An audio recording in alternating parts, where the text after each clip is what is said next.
అందరికి welcome to Aruna's kitchen. Idli దోశకి perfect గా సరిపోయే స్పైసీ ఇడ్లీ కారపొడి ఎలా తయారు చేయాలో ఈ రోజు చేసి చూపిస్తాను. ఈ కారపొడి రుచి మాత్రం అదిరిపోతుంది. ఇంట్లోనే తక్కువ పదార్థాలతో సింపుల్ గా తయారు చేసుకోవచ్చు. ముందుగా దీనికోసము ఎండుమిరపకాయలు, మినపప్పు, శనగపప్పు, నువ్వులు, పుట్నాలు, కరివేపాకు, జీలకర్ర, ధనియాలు, అలానే కొన్ని వెల్లుల్లి రబ్బలు తీసుకున్నాను. ముందుగా కడాయి పెట్టుకొని కడాయి వేడిన తర్వాత 1 టీ స్పూన్ ఆయిల్ వేసుకున్నా. ఆయిల్ హీట్ అయిన తర్వాత ఇందులో హాఫ్ బౌల్ శనగపప్పు తీసుకున్నాను. బౌల్ గానీ గ్లాస్ గానీ దేనితోనైనా మెజర్మెంట్ తీసుకోవచ్చు.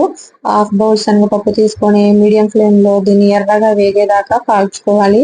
ఇలా పచ్చి స్మెల్ వెళ్ళి మొత్తం క్రిస్పీగా ఎర్రగా అవ్వాలన్నమాట. వీడియోలో చూపిస్తున్న విధంగా ఇలా ఈ పప్పులని రోస్ట్ చేసుకుంటేనే మనకి కారపొడి అనేది ఎక్కువ రోజులు నిల్వ ఉంటుంది. పప్పుని వేరే ప్లేట్ లో తీసుకున్నాను. అదే కడాయిలో హాఫ్ బౌల్ మినపప్పు తీసుకొని దీంట్లో కూడా ఆయిల్ కావాలనుకుంటే ఆయిల్ యాడ్ చేయండి. కడాయిలో కొంచెం ఆయిల్ ఉంది. మీడియం ఫ్లేమ్ లో పెట్టుకొని ఎర్రగా వేపుకోవాలన్నమాట. వీటిని పప్పుల్ని సపరేట్ గా మంచిగా వేపుకుంటేనే ఎర్రగా వేగి లోపల దాకా పచ్చి ఫ్లేవర్ అనేది మొత్తం క్లియర్ అవుతుంది.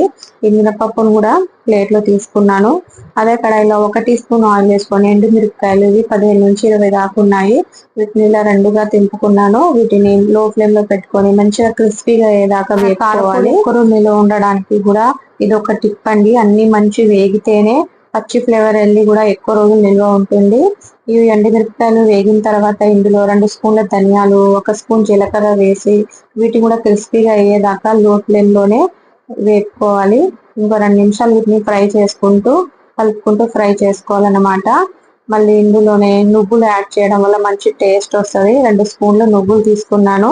మీరు కావాలనుకుంటే నల్ల నువ్వులు కూడా యాడ్ చేసుకోవచ్చు.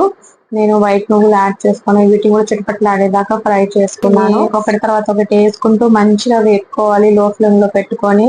ఇవన్నీ మంచిగా వేగితేనే మనకి టేస్ట్ తో పాటు ఎక్కువ రోజులు నిల్వ ఉంటుంది.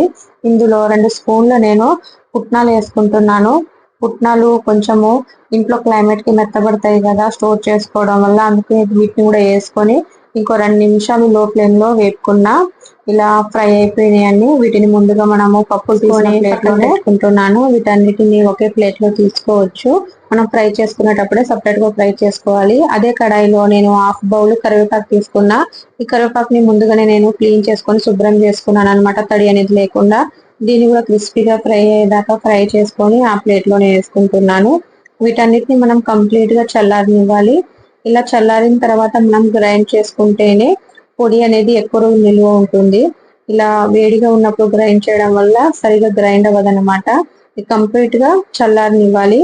ఇది చల్లారిన తర్వాత మనం మిక్సీ జార్ లో తీసుకొని మీకు ఎంత క్వాంటిటీ కావాలో అంత క్వాంటిటీ వేసుకొని కూడా గ్రైండ్ చేసుకోవచ్చు. నేను మళ్ళీ మొత్తం జార్ లో వేసుకున్న తర్వాత ఇందులో 1/2 టీ స్పూన్ హింగు వేసుకుంటున్నాను. మనం పప్పు కలిపి చేస్తున్నాం కదా, గ్యాస్ ప్రాబ్లం రాకుండా ఉండడానికి అని చెప్పి హింగు యూజ్ చేశాను.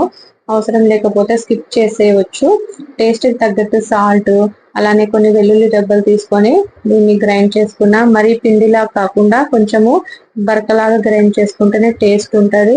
చూసారు కదా, కారపొడి అనేది రెడీ అయిపోయింది. దీంట్లో నేను 2 టేబుల్ స్పూన్ల నెయ్యి అనేది ఎక్స్ట్రా యాడ్ చేస్తున్నాను. మీరు ప్లేట్ లో పొడి వేసుకొని కూడా నెయ్యి వేసుకొని కలుపుకోవచ్చు.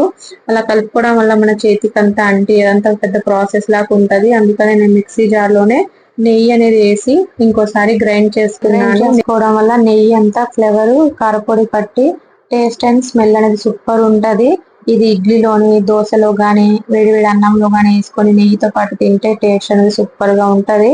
పొద్దున చట్నీ చేసే హడావుడి లేకుండా ఈ కారపొడి ఉంటే మనం చక్కగా తినేయొచ్చండి బ్రేక్ఫాస్ట్ అనేది.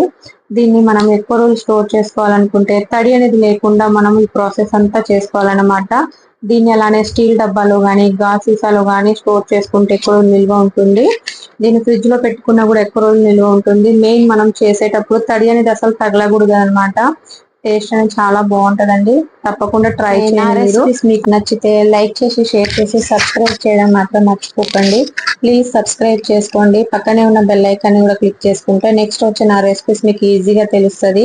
ఈ రెసిపీ మీరు ట్రై చేసి ఎలా వచ్చిందో నాకు కామెంట్ పెట్టండి. బాయ్ అండి.